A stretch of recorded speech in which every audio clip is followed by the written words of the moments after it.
Welcome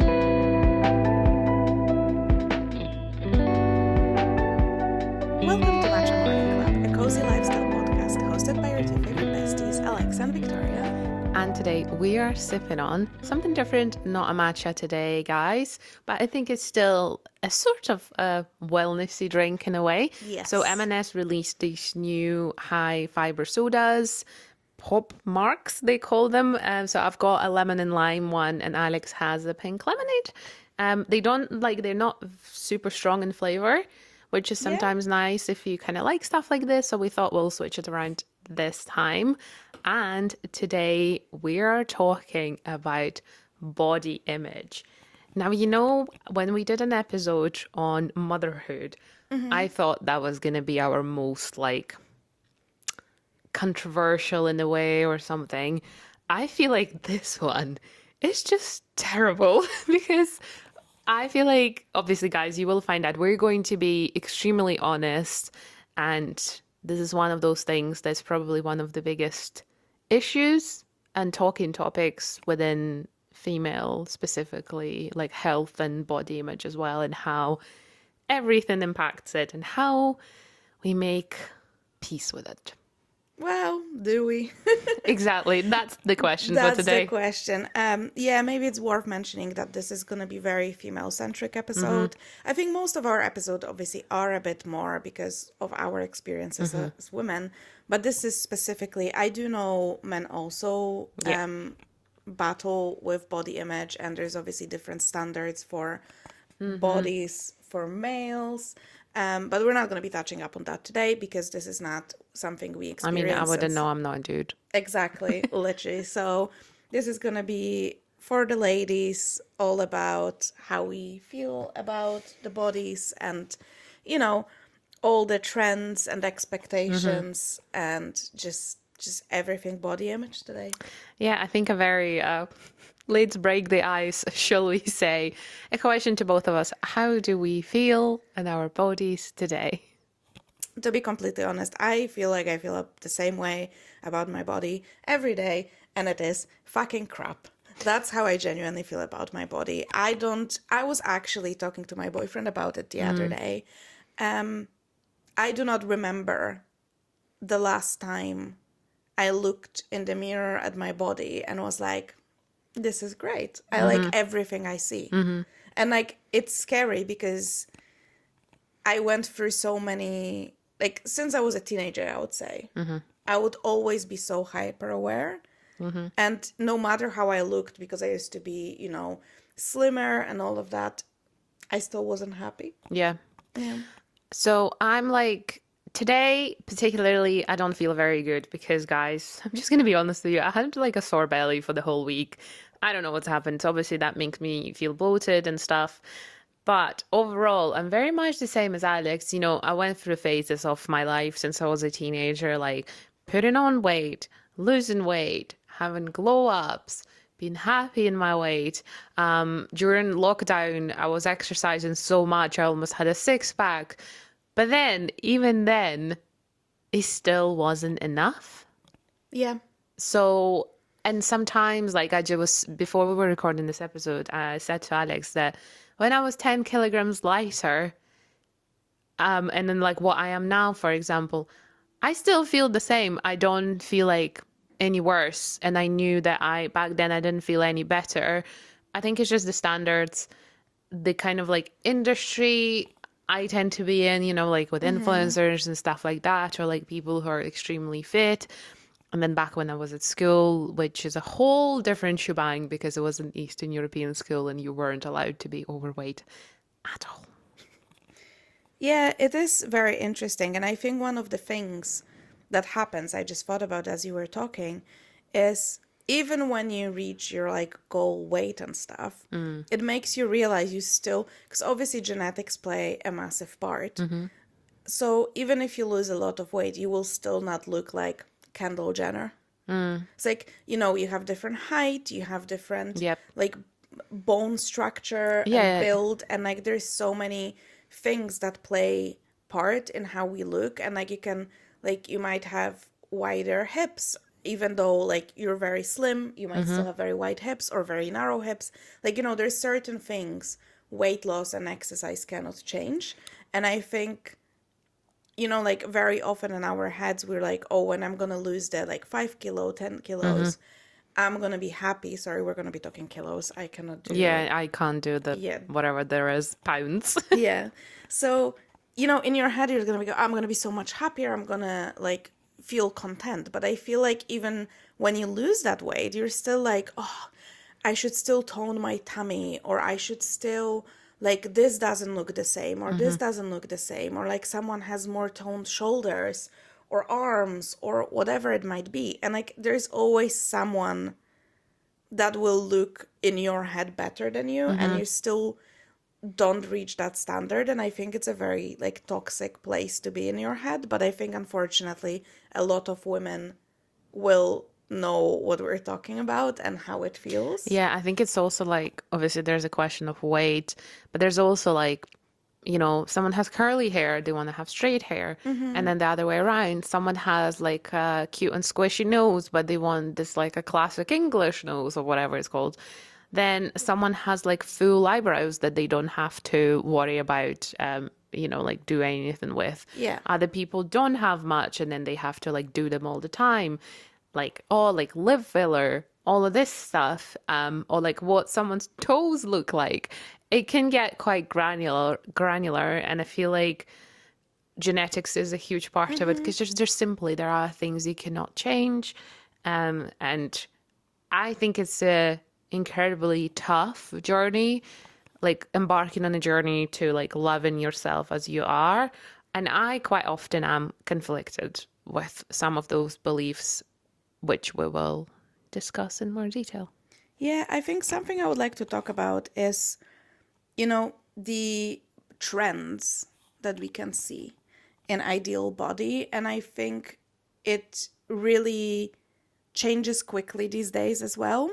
But even throughout the like last century, when you see how women dressed and what was trendy, like 1920s was very like boyish straight silhouettes. Yeah. While then, like in the 50s and 60s, you wanted a tiny waist, but like wide hip. It's like the size of your boobs as well. Exactly. So it's like there's always something, and it's changing. And especially, but the last, I would say, 30 years, because like you had the supermodels of the 90s, and then like the super skinny of the 2000s, and then you had the Kardashians.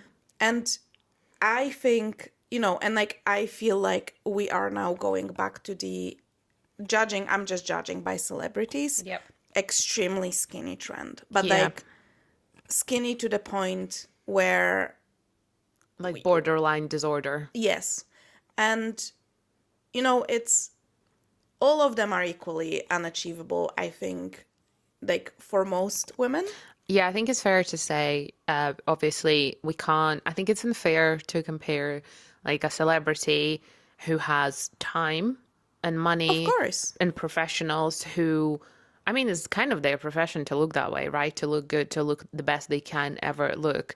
Like take literally anyone. If you guys ever watched, the Keeping Up with Kardashians or whatever, the Kardashians they're called now.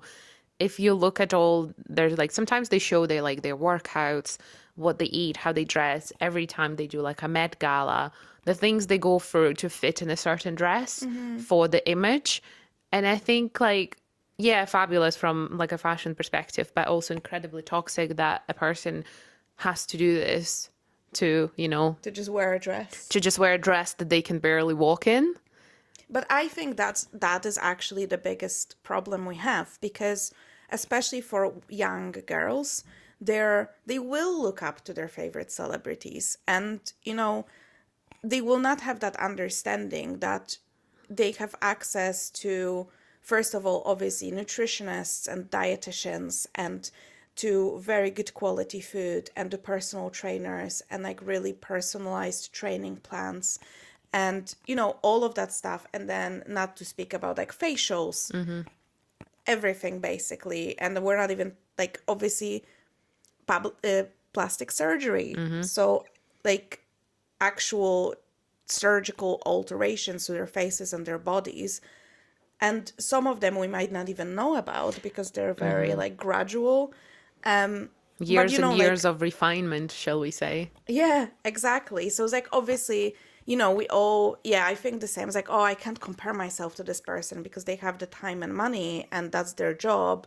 But on the other hand, this is the people you see on the covers of magazines, on your TV, on your social media, and like, don't get me wrong, on the other hand, I feel like these are the women under the most pressure because their bodies are taken apart inch by inch by masses of random people on the internet commenting on every fold of their skin. It's not even fat, it's, oh, the fold of their skin. Or someone, who was it? I saw a comment on some celebrity the other day, and someone said like, oh, it's nice that she is not like skinny, she's like a fuller girl. And the girl was so skinny, she just wasn't I like think I saw some of those, like yeah. you know like you said, disordered skinny. She was a very slim, fit girl, but they were like, oh, she represents like Fuller. mid-size, fuller. I'm like, what? Quite often those comments are from old white men who look, I mean, objectively, like just like a normal white male would, a little belly, a little this in their 60s or 50s, who have the right, who think they have the right to comment. Quite often, if you go on like Twitter or whatever it's called, X, or Threads, you can see that if has been some Yeah. photos of like Sabrina Carpenter posting, they like right Oh, away I think comment around it that. might have been Sabrina Carpenter that they said she is representing fuller sized girls. Considering she's like 5 foot. And she's Or, tiny. yeah. She's so slim. And anyway, so not to say that obviously like everyone has to be slim, because that's not what we're trying to say.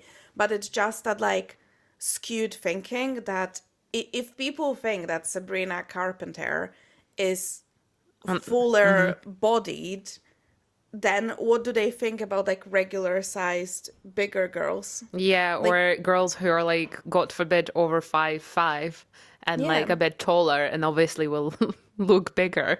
Yeah, exactly. Because that's the thing as well, like the height. But on the other hand, like if you're quite small, it's really hard to dress for the proportions. Like that's why she always is in like these really high Yeah. heels, because that helps. Like, for example, I said Kendall Jenner. She doesn't have that issue because she's just very tall and slim, very long legs, different Yeah. proportions. So she can wear, like, you can have similar, like, skinniness, so to speak, but like the outfit will look different, Yeah, different and the height. body will look different. Some people have longer legs, some people have longer torsos. And it's Exactly. just about working with what you have, I guess. And I think, like you said, through decades, we've seen the shift. And it's like, well, okay, let's take maybe an average person's lifespan about like 70 years or 80 years, whatever. So if you think about the last 70 years of fashion, how much bodies or ideal bodies have changed. So I'm like, does this society expect us to mold ourselves to these bigger boobs, bigger bum, smaller waist, or like a flat stomach, or this or that? Obviously, you also have all these like fitness cultures, like fitness bikini, all of those competitions. You have CrossFit, where it's like a completely different story. Like girls look obviously bigger because they have so much muscle mass, and that it's like active one. Or then like on the other hand, runners who are extremely skinny, swimmers, gymnasts, and everyone has a different body. And it's just so hard to be like, what am I supposed to look like? How am I supposed to be happy within myself when around me there's so many different examples, and yet you get criticism sometimes online from absolutely random people on what you should look like or what you should like talk like and what you should wear.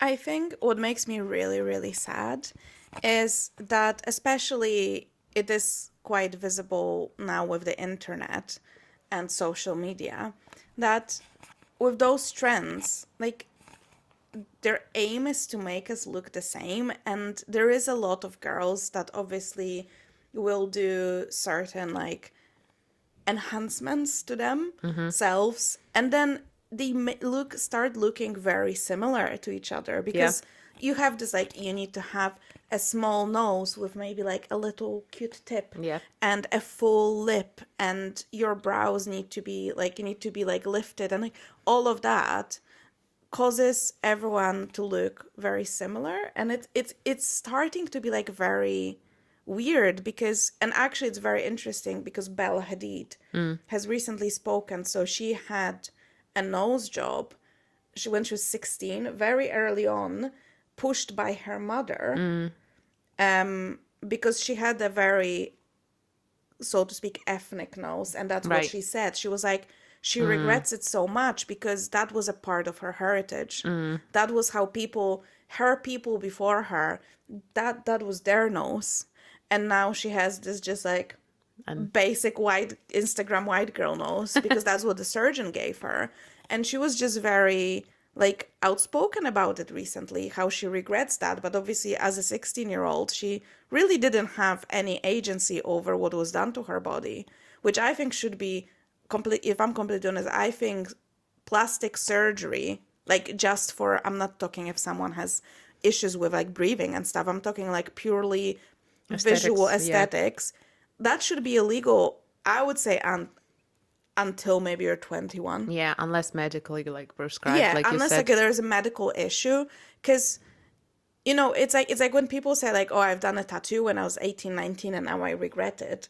But I was like, you can remove the tattoo once you change the shape of your nose. You can, well, I guess maybe they could try to like do it again, but like who wants to go under surgery? I mean, it's still not going to be authentic then, is it? Exactly. Yeah. Exactly. So it's so scary because we have this like one standard and then everyone try to fit I think into the same mold. But like I think what makes us beautiful is that we all look different. And like I know it's such a cliche, but like it is true that you look at different women and you're like, oh, she's beautiful, and like, and then this woman is beautiful and this woman is beautiful, and they all look different. all in our own way. Yeah, I was just wanted to say, like, I have friends again from like lots of different countries and like different ethnicities as well, and they're all like, there are things I'm jealous of because I know Yeah. like I'll never have. So, for example, my good friend Sana, if you're listening, that Hello, girl, Sana. she has the best hair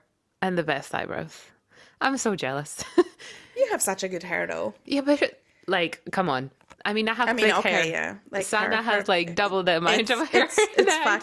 it's fucking fabulous. I have Yeah. to So it's say. like those things, and I'm like, I know I'll never have hair like this, and I'm just so appreciative every time I But see for her. example, we don't know because we never spoke. I don't never spoke to Sana about it. But maybe there was a time when she was a teenager and she's like, "I wish I was blonde." Yeah. Like we don't know these things. Like I hope not, because fucking hell, everyone would love to have Sana's hair. Yeah, and then people say the same stuff to me, like about my skin, and people have said like, "Oh, you're always tanned and stuff," but it comes with its own downsides because then I have hyperpigmentation that I have to deal with. So it's like, Yeah, it is so interesting because I always look at your skin and I'm like, you have a perfect skin. And I complain because like I'm really pale naturally, and I feel like since I moved to Scotland I'm even paler than I've been before because I see no sun, and like I have like, you can see like veins under my skin because I'm just pale. And so my skin, I feel like my skin looks uneven, but then you're right. Like I do not have like hyperpigmentation issues. So like you said, like everyone looks at someone else and you're like, this is what I want. This is the perfect thing. But the other person's like, God, I wish like I was like a bit like lighter so I didn't have to deal Yeah. with the hyperpigmentation, etc. And like I know, for example, like we said before, like women wear, like it's so common that, well, not so common, but like it is quite common for women to get like breast implants to have bigger boobs. I have pretty big boobs. I would love to have like itty bitty a little bit less. fashion boobies.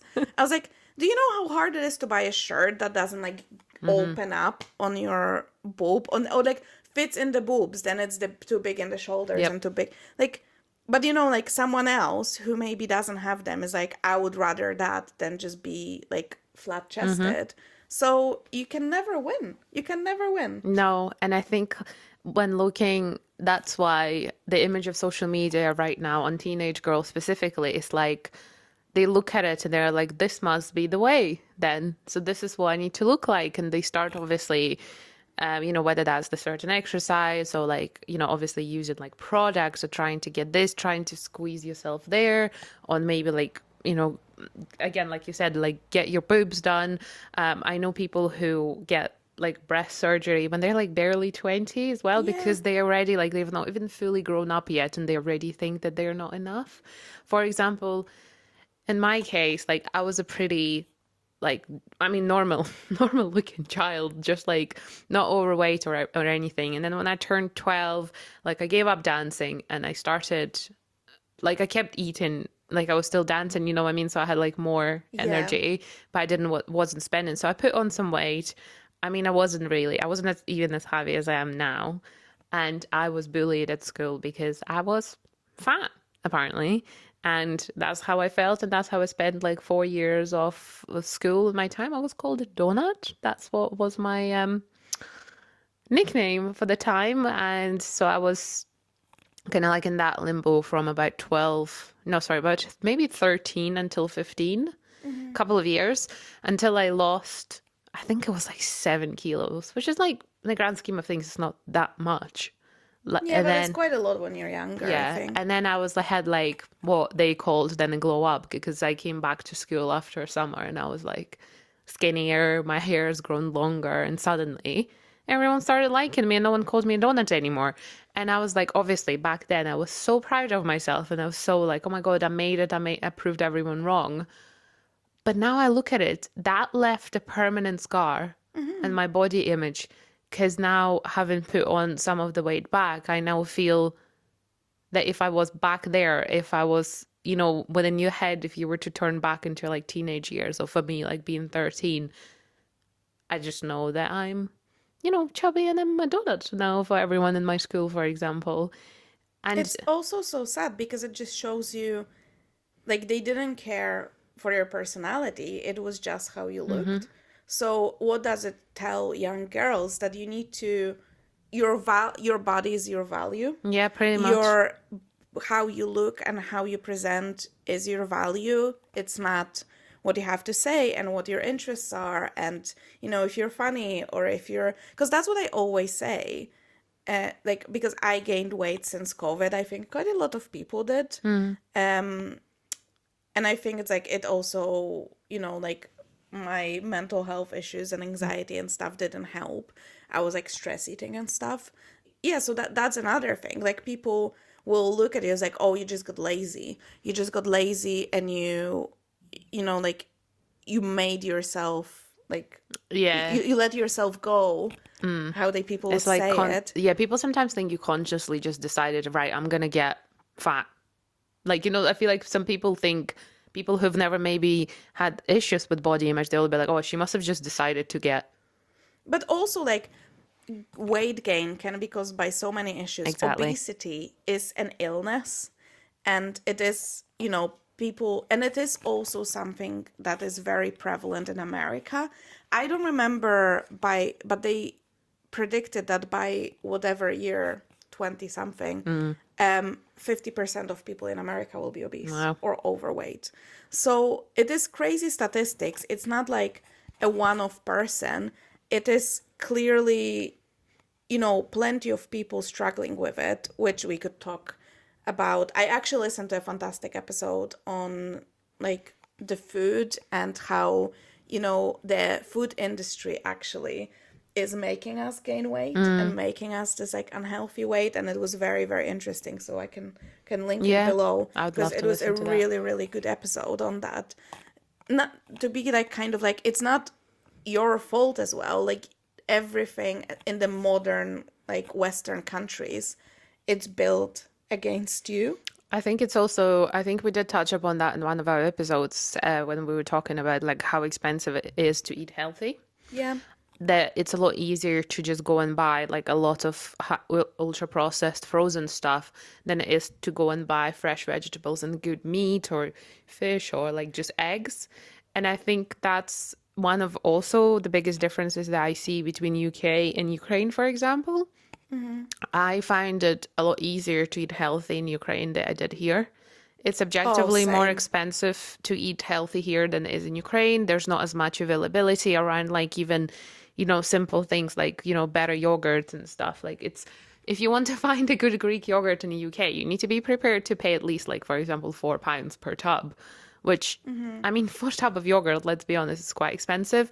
But then you can get so many other cheap alternatives that are like full of sugar and like artificial things. So I do think there's one thing, however, that I feel like maybe is helping body image in a way that we now have a trend.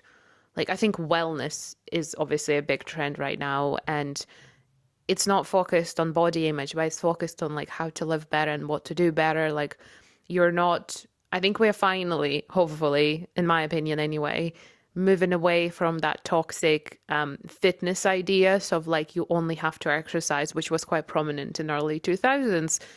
You don't only exercise to get skinny anymore. You exercise for your health. Yeah, to you move your exercise body. for your mental health, healthy body, healthy mind. And hopefully, like, obviously I don't have kids, but I'm hoping that the teenagers of the modern era, that they are maybe growing up with that in mind. That, or you think no? I know.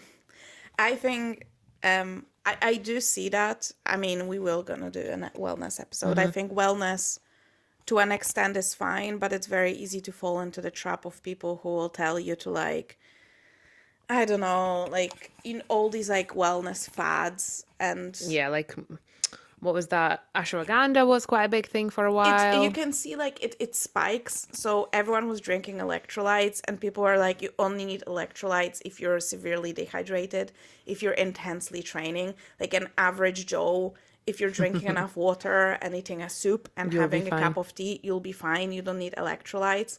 You're not. Or things like creatine, greens, and all of those, like, Yeah, like wellness greens were trends. everywhere. Greens are done. Yeah, now you've got Electrolytes are probiotics. done. Probiotics are the thing. So that's what I mean. Like, there's those trends. And then the question is, I think it's because it's very easy to fall into the trap, especially, I think, because all these things promise you a very easy solution where you don't have to put in a lot of work. You just drink one glass in the morning, and it's supposed to change your life, kind of a thing. By the advertising, you're gonna feel energized, and your skin's gonna glow, and it's just this like a magic pill solution to an extent. But I think you have to ask yourself, like, who is at the end of the day benefiting, because it's all sales. And I think for especially young people, being on social media, because that's another thing. I think we see all these wellness things because that's the bubble we are in, and this is kind of how we train our algorithm, and this is the creators we follow, which have this more nuanced, balanced mindset on wellness and health, and like even weight loss, but like in a not like radical, just get skinny as quick as possible way. While young people, I'm not sure they're gonna watch Michael, we can link Michael as well. He has great yes. content on like very nuanced, very like no bullshit as well, on nutrition and wellness and fitness. I don't think they're gonna watch him. I don't think so. Unfortunately, I think they're gonna probably watch some absolute crap. Yeah. That's my issues. Like and it's the same with, like we said, like it is still very expensive, and I feel like there is a difference of me. Like, I'm a childless woman with a full-time job and some time, so I have the time to like, and put, let's say, spare income to like pay for the gym or pay for the like extra for like the probiotics or whatever they are advertising. But like a single mom of 3, what is she gonna buy? She's gonna go cheap and easy because she doesn't have time to make a meal from scratch. And I know people are saying like, oh, but it just takes 20 minutes. It's like, yeah, it might take 20 minutes to cook it, but you have to like sit down, plan it, buy all of it. God forbid, in the shop you go to, some of the ingredients aren't available. You have to go to another. Like, some people don't have that time in their life, and they need to survive and they need to eat, so they will buy something that they can just put in the microwave, and there's a whole meal out, and it takes 5 minutes, and they don't have to do anything, and they don't have to do all that washing. You know what I mean? It's like, it's very easy to say for us, but I think people have very different experiences, Yeah. and we're all built for easy, unfortunately, Yeah. and that's what those Comfort companies, zones. yeah, and those companies count on that, because if we have an easy way out, we'll always go for easy. Yeah, we'll always take it, and that's exactly what those like. I mean, who am I to talk? Like, I do take greens because I think they do help with my bloating, but I'm not going to take like 9 different supplements just to like be like, okay, well, my body probably needs it, even though clearly most people don't really know if their body actually needs it. Because out of all people, guys, for example, who do you know who does like a yearly blood test, then looks at their results and like, okay, I'm lacking this, so I'm gonna start supplementing that? Most people buy supplements without actually knowing, do they even need them? Do you have actually a vitamin C or vitamin D deficiency, or do you just think you do and then just start packing yourself?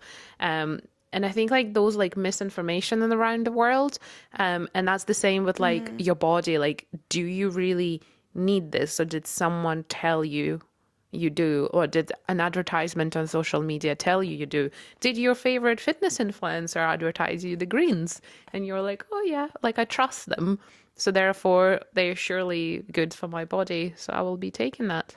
Yeah, absolutely. And like, I'm not saying like greens are not working or electrolytes are not working, but like you said, people do not check with medical professionals. And I think that's the issue. That is a UK issue a bit, because in Poland, a lot of people will do a yearly blood Yeah, test. same in It's Ukraine. just what you do. You do like it's kind of like a body MOT people do. Yep. I know people who just literally dedicate one day and they just do all the Yeah. tests, or like one week, and they schedule all the tests that I have never had done here, because it's just not the thing.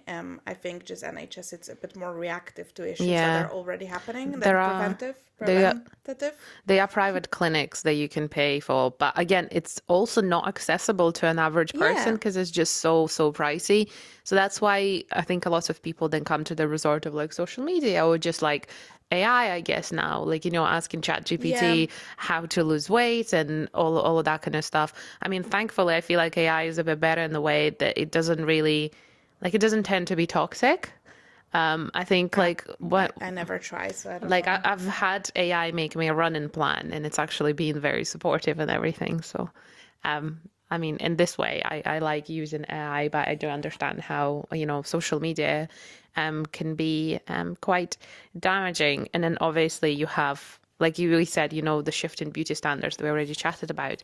Now, what if we chat a bit more detail into about our own body image and what we think about our bodies? Because I feel like, guys, I'm just going to be very honest from the get-go. I'm going to say everything I think, and some of you might think, fucking hell, she needs help. I think like my body image has, and like how I perceive it, obviously changed as I've like grown older and things like that. So obviously when I was a teenager, I only thought about, I just want to be skinny. There was nothing else behind it. I just want to fit the standard of what the boys like, basically, what the love of my life at school wanted, basically. And that's was like, right, I need to be skinny for him. Then when I was at uni and then was single, I was like, right, I need to be skinny because I need to find a boyfriend and I like this boy and I just need to look acceptable sort of way. And then lately, I mean, I've been in a long-term relationship for a while now. So in the last probably, I want to say 7 or 8 years, it's been about me and about like my standards. And it changed from I just want to be slim to I want to be healthy and strong, and I want to be able to do anything I want physically without feeling like I'm gonna pass out. So to me, it became not just about how it looks, but also about how like my body performs and whether I can handle, say, like a hike or Yeah. run, or like can I just go to like a random fitness class and not feel like I want to like pass out on the floor. That's what it's also about for me. But then at the same time, a lot of my friends are like fashion content creators, and I love their content, but sometimes I feel like I can't be one because like I don't like what my body looks like in some clothes. So I feel like I just can't, I can't wear it all. And right away, that just removes all desire to be like even getting into that. And obviously, sometimes as a content creator myself, I make content where I would go like for a run or a hike. And I have to be, in my own opinion, quite careful about like photos I take, because I have to like myself in those photos. And sometimes I don't. And I don't obviously like post them, or I don't share it with anyone. And quite often after saying going for a hike or going to a fitness class where I had to like take photos if that was an event, I then think back to them and I was like, right, okay, well, I need to lose weight and I need to work on this part of my body because I don't like what it looks like here. So it is pretty much like a day to day battle. And I do compare myself to other people. Like I look at other people and I think, oh, well, she's clearly got her shit together and she's like exercising and she's eating better and well, because like, me, like I used to like exercise more and like I was objectively more fit. And then at the same, but then on the other hand, I have friends who maybe don't do as much exercise as me, but they appear more confident in their bodies. And I'm also kind of like a bit jealous of that because I don't have that. And Yeah. and so this is kind of like a battle that I'm fighting at the moment, because like I want to feel good in my body first, but then there is also that disconnect between how it feels and how it looks. Sometimes I feel much better in my body than I think it looks like. Yeah. Like I can have, and obviously someone like who has a cycle and menstruation, obviously as a woman, you hold some body of water within you when you're in your period. And then obviously that just basically kind of like disappears. And there's definitely weeks where I'm like, oh my God, I look terrible. When I look in the mirror, I'm like, I hate what I'm seeing. And then there are other weeks when I'm like, oh, it's actually all right.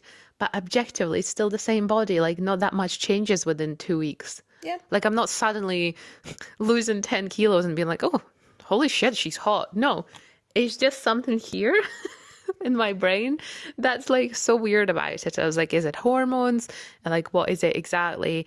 And I think it's just such a complicated relationship with your body and like how you perceive yourself on a different day in your cycle that I'm still like, I'm trying to understand and like make peace with. But I also objectively know that I do have some work to do to keep myself happy rather than anyone else. Whew, that felt like an essay. I know. Sorry. That's okay. Mine won't be that much, I think. I don't like how my body looks. I think that's enough said. I'm glad it works. That's the positive of it. I'm trying to really move though into like body neutral feeling. Like I'm trying to feel like I have a body that works. That works and lets me do whatever I need it to do. So that should be enough because that's the function of the body. It's not the aesthetics, it's the actual functionality. But it's still, like they said, it's. And I think, like, with the fashion stuff, because obviously it's all mass produced, Yeah. so it's all cut to one body type, Yep. kind of. So I find it really hard to sometimes find flattering clothes, or maybe there are certain brands that cater to it, but they're very expensive. So it is quite difficult. And I don't know, I think for a while when I gained weight, I was trying to dress how I used to dress, then I didn't know how to dress. I still kind of didn't crack this. I don't know. I'm trying to like focus on it less and be just more like, are you just happy? And because when I gained weight, I was really annoyed because I felt like, for example, my mom would talk about this, you know how it is in Eastern Europe. But I was like, why are you paying so much attention to this? Like, I'm still the same person. So it's like, my personality didn't change. Who I am as a person didn't change. Like, how smart I am didn't change. So it's like, why is this one thing more important and overshadowing how, like, who am I? Like, this is who you are. Like, your body and physical form are more important than, like, what you present and, like, what you can do and, you know, what you think and all of that. And I was like, how sad is that? So it was a lot of like work surrounding that, and I'm trying to really just try to take care of myself for myself, and not to, like, I'm also the kind of person, it's just in my personality, the more someone pushes me, the more I object, and to the fault. Like, sometimes, because there was a moment when I was like, I'm gonna, like, I'm just like, I'd get fatter just out of spite. Like, you know what I mean? Like, I hate when people are pushy. Yeah, I get it. I was like, I'm not that kind of person. Like, you can talk to me, and, I will always listen to, like, reasonable, objective, like, yeah, like, or facts. But just when someone's like, oh my, like, which by someone, I mean mostly parents, because I feel like it's just and I know it comes from a place of love, and like they're worried and whatever. They're like, oh, maybe there's like underlying issues, blah, blah, blah. But I was like, I'm an adult and I kind of know Yeah. what to do. And it's more complicated. It's also like, since like it's also like stress and cortisol levels, and lots of, especially for women, hormonal issues that might cause like weight gain and all of that. So, it's not only clear cut, like, oh, she gained weight, she probably just sits and eats a whole box of All the chocolates time, and yeah. crisps every day for breakfast, lunch, and dinner. It's like, that's not how it works at all. So, it is, I feel like I would say my relationship with my body it's complicated. Yeah. But I'm definitely I'm trying to also think less about it. Yeah, give it like less airtime. I think I agree with you on this. Sometimes I'm just quite often, those thoughts come to me sometimes when I cook dinner, and I'm thinking of like, what I put in my body really matters to me, rather than like, I don't think of other people. I really care about it. And I feel like sometimes I do tend to forget, like, oh, like, well, this is probably actually not good for my body, so I need to think about it better. There was a podcast ages ago, and the lady who was on it, she said, well, your body is your house. Yeah. And she said, like, it's your temple. You need to take care of it, because your bodies will carry you through, challenges, through like growing old. Like you said, like your body has a function and it has to function properly. And I think it's like, as much as obviously body image and everything that goes on online and social media and the press, whatever, you have to take care of what you've got in the best possible way that you can. And it is hard. It Yeah. is difficult. It's easy to just sometimes, like, let's be honest, sometimes it's just easy to go to McDonald's and have that meal, and it's okay. I think it's all about balance. It is all about balance. I think maybe we could talk now a little bit about what to do to feel better. Even though it's hard, and I know it's like one of those things where maybe it's not an episode where we're gonna have shit ton of tips, because clearly we both have body image issues. Yeah. So, like, it is complicated, but maybe like small tips that we would like to implement, and also like you guys could implement if you're struggling as well. I think one of those things would be, look who you're following online. And like, if someone triggers you, like, even if like that person you follow is lovely and like their content is nice, but you feel very triggered by how they look, unfollow them. And, like, maybe look for, if you're wanting to lose weight, look for people who, first of all, have actual background, and, because I think that's another issue. It's very easy to, people lose weight and then they go online and are like, I'm going to tell you how to lose weight. That's not how it works. Yeah. So make sure you're following actually people who give good advice, and who, like, for example, if you decide to listen to that podcast episode, I really like the takeaways they had, because it was very much like, cook a bit more at home. And they were like, even if you don't cook at all, try to cook once a week. Yeah. For like one day, like reasonable changes. So it's like, don't look for the magic solutions. There's no magic solutions. I would say also, because like you said, it is all in here. Yeah. It is all in your head. So I think you know, if you feel that you're thinking about the body all the time, because I said to Victoria earlier as well, I feel like when I feel particularly bad about my body, I pay attention to other people's bodies more, like automatically, and dissect them in my head, like, oh, like this person has like really nice arms, or this person has skinnier, and like it gets to like such a granular stupid things, like, oh, like I remember one time I was looking at someone, I was like, oh, they have really really nice slim wrists, Oh my and I was God. like, I would like to have a slim wrist, and then I thought to my, like, what the fuck? Yeah, I'm like, what are you doing? Like, but you know, like, it's not a conscious thing. Like, it's, I don't look at people's wrists, but it was like just one day when I was like, I don't think know. There was sometimes when I see someone outside, I'm like, she is absolutely stunning.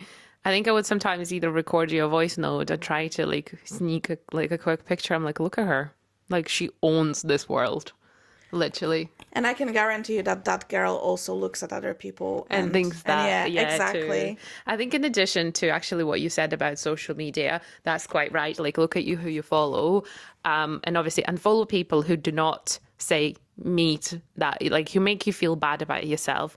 Quite often, and that's quite prominent in the fitness world, you have a lot of those fitness influencers who's like 5 foot, teeny tiny little girls doing their hip thrusts. Now, as a taller girl, I'm 5'7". Obviously, I'll never be 50 kilos. To me, that's anorexic. Like it's just unrealistic for my body. I recently came across this girl who is 170 centimeters tall, exactly like me, and she weighs 80 kilos, and she is stunning. She's not like your typical skinny, but she's strong. She looks beautiful. She looks healthy. And I'm like, this is the example that I want to follow. Like, I like seeing, and that how I came across her was just scrolling, her reel popped up, and she was like, by the way, this is what healthy 80-kilo body looks like. And I was like, this is exactly what I wanted to see, because she doesn't have a six pack. She doesn't, she's not on the fitness bikini stage, but she looks like a healthy person. And if you look at her numbers, you know, some people will be like, oh, like she's so heavy, it's 80 kilos, because that's exactly what people in my school would have said. But I know that to me, she's beautiful. She knows that she's beautiful and healthy. And this is what I want to look up for. So if you're like on the taller side or on a smaller side, on the whatever side, look for someone who looks similar to you. And then maybe their content will help you as well. Yeah, I agree that to look someone with more similar body build or height and stuff, or like even if it just comes to fashion, like if you struggle because you have a bigger boobs, find someone who also has similar body type and size and how they dress, and maybe you can get inspiration. Also, just wanted to say, women that take part in like those bikini competitions, they're not healthy. Most of them lose their period when they get in prep. Yeah, because that's the thing. They're not healthy, and very often they have to take steroids because we're not, like, females are not meant to have that body muscle mass like that. So even then, like, you'd think at them, look at them, and you'd be like, oh, they must be so healthy because they're so like lean and muscular, when in fact they're not. And like that's the thing as well. I think every person has their idea of healthy in their head. Yeah. But what is in your head is not necessarily true. There's obviously the term of skinny fat, which is very slim people who have a lot of fat around their internal organs. So looking from the outside, you're like, oh my God, that's like the healthiest, slimmest girl in the world, when internally she might not be. And there's maybe a person that has more fat and like more, like they're just bigger, but they're super healthy and super fit. I think another one for me is like, I feel like it's going to sound really ballsy, but I'm just like, stop kidding yourself. Like, you know, sometimes that's what I had to say to myself. Sometimes I'm like, objectively, like, you will never be this, you know, fitness person that you're looking up to, because you don't, deep down, you don't want it. Deep down, you also don't want the lifestyle that they're leading. I was actually speaking to my husband about it, and he was like, you're talking about all of these things, but he was like, this is not your life. He was like, you're not doing this for a job.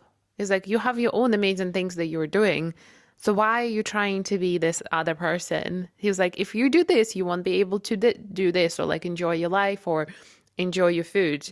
And quite honestly and frankly, like most of the time, the six pack is not worth it. Yeah, I think that's such a good point because we all want the looks, but we don't want the lifestyle that comes Yeah. with the looks. So it is very good to just be honest to yourself. Like, if you want to lose weight for health reasons or for whatever, like, even if you want to lose weight for aesthetics, you know what? Do it, but don't, like you said, don't kid yourself that you're gonna be that super, unless you're willing to go all in and make it your life. But for a lot of those like really fit people, that's their life. The bodies they have is the effect of everything. Like, I followed someone and they were very honest about it, and I really actually and like that, because the girl was like, I like keep my like food clean, and I count all the calories, and I count all the like micros and macros and like everything literally to the gram.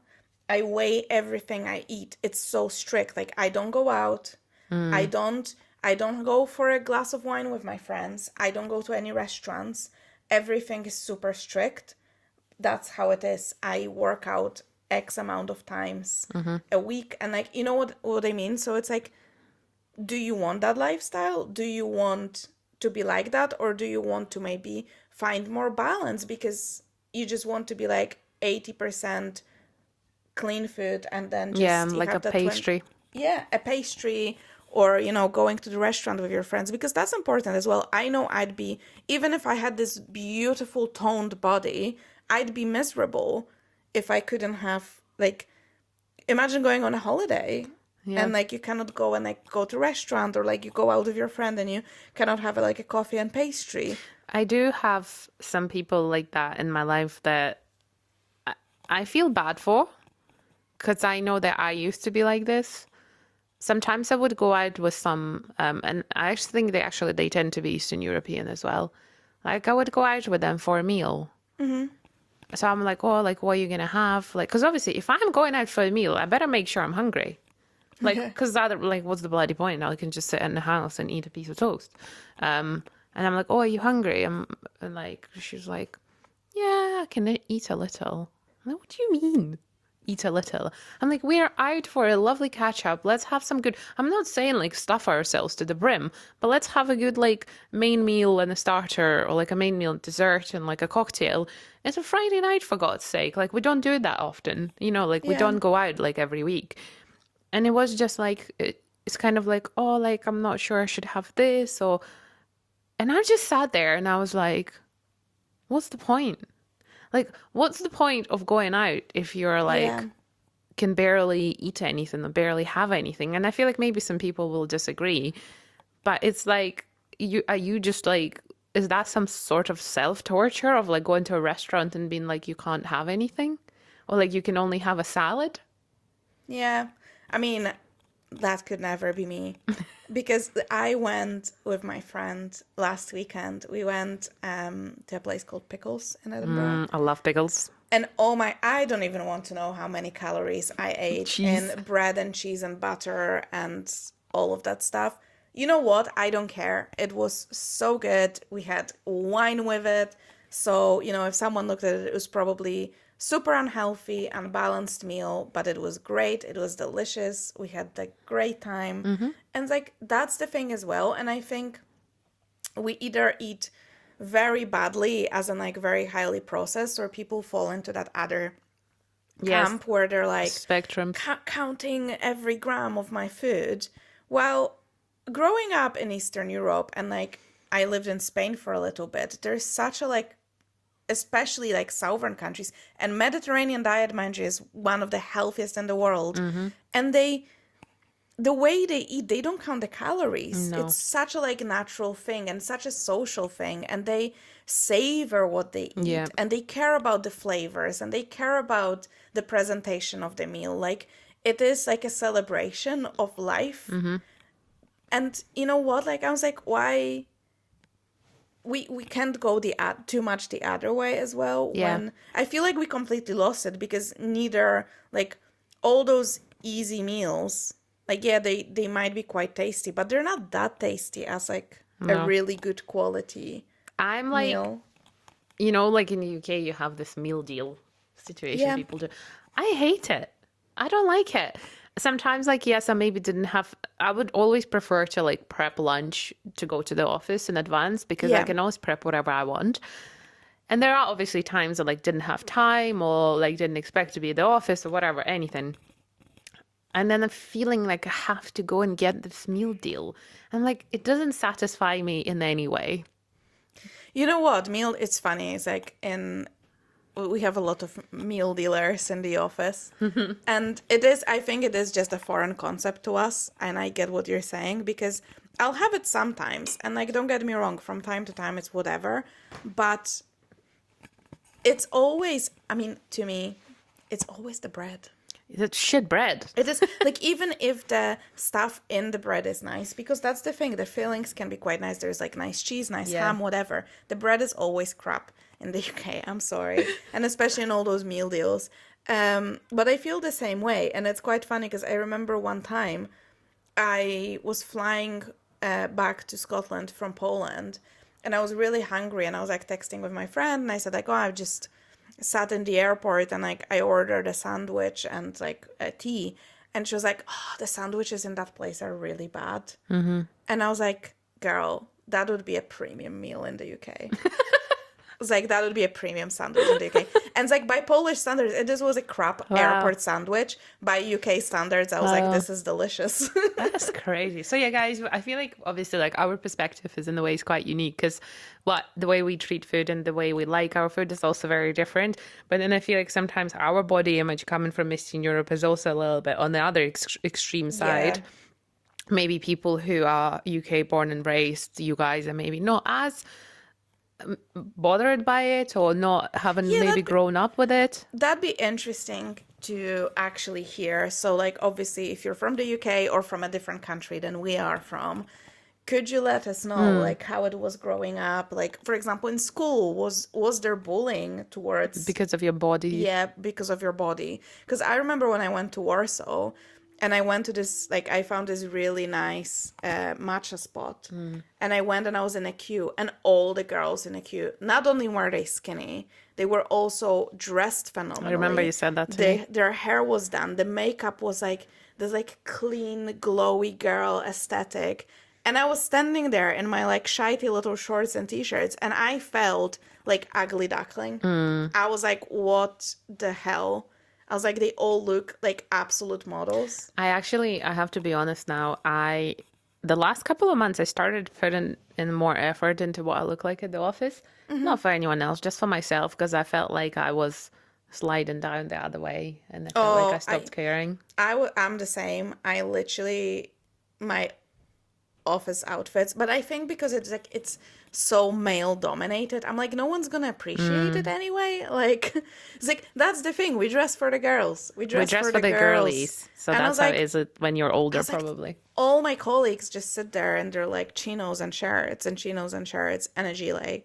So it's like, I was like, what are they gonna do? Be like, although actually I'm lying, this week I went and I wore like a blouse, and my male straight colleague said, I really like your top. So, cute. you know what? Maybe I'm completely wrong and I should start to dress better. But yeah, so it's quite funny. So I was like, yeah, I there is something to it. I think like making yourself, that could be the tip as well. Because I think, especially if you maybe recently gained weight or you're really not okay, I think like feeling okay with your body, I think dressing yourself in like really just oversized stuff and just not really doing like much make you feel worse. Because I fell into that down like rabbit hole, but I'm like, I still want to do my makeup nice. I still want to try to like dress up nice. And, like fashion shouldn't be only for skinny, tall girls. Exactly. Fashion is for everyone. So, show your body, how you feel comfortable and confident, and do your makeup how it makes you feel like beautiful and confident. and just express yourself. Yeah. So I think to wrap up, I think we'd love to know.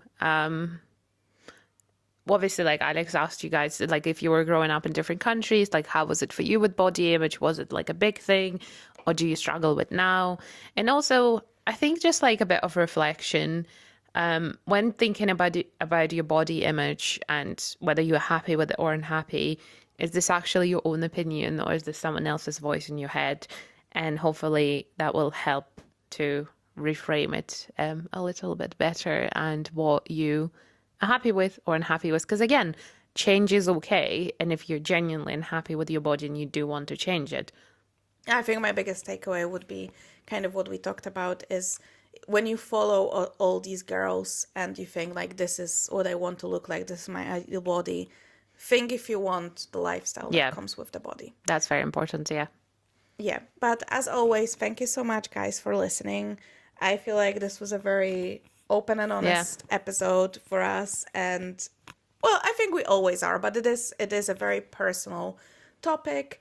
So we'd love to hear from you as always. If you enjoyed this episode, please share it with your friends, and do please follow us, subscribe, leave a comment. If you're listening on Spotify, you can leave comments on Spotify. We'd love to hear from you.